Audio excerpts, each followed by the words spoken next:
In today's video, I'm going to teach you how to add a second pipeline in Pipedrive. If you find this useful, consider subscribing and liking the video. First things first, let's get logged into your Pipedrive account.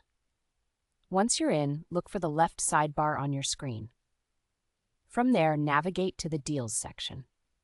This is where all the action happens when it comes to managing your sales opportunities. Now that you're in the Deals section, it's time to access the pipeline menu.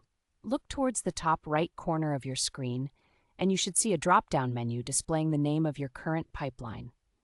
This is where we can get started on adding a new pipeline. Go ahead and click on that pipeline drop-down menu. You'll find an option that says Create New Pipeline. When you select this option, it will open up the pipeline edit mode. Now here comes the fun part, customizing your pipeline. Start by giving your new pipeline a clear and descriptive name. This is important as it helps everyone on your team understand what this pipeline is dedicated to.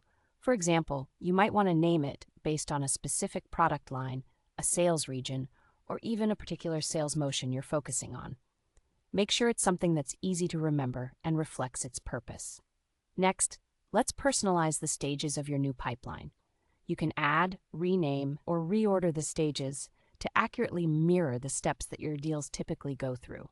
Think about the journey your sales go through and name each stage simply and action-oriented. For example, instead of naming a stage contacting, you might call it reach out or follow up. The goal is to keep it straightforward so that everyone knows exactly what each stage represents. Once you're happy with how the stages look and feel, let's save those changes. Take a look for the Save button. It's usually located at the bottom of your screen or in the corner of the pipeline editing window. Click on that, and you'll finalize your new pipeline. That's all there is to it. With these steps, you can easily add a second pipeline in Pipedrive, allowing you to customize your sales process in a way that works best for you and your team. This added clarity can help you track deals more effectively and enhance your overall sales strategy. Thanks for following along. If you have any questions or need further assistance, don't hesitate to drop a comment below. And remember, if you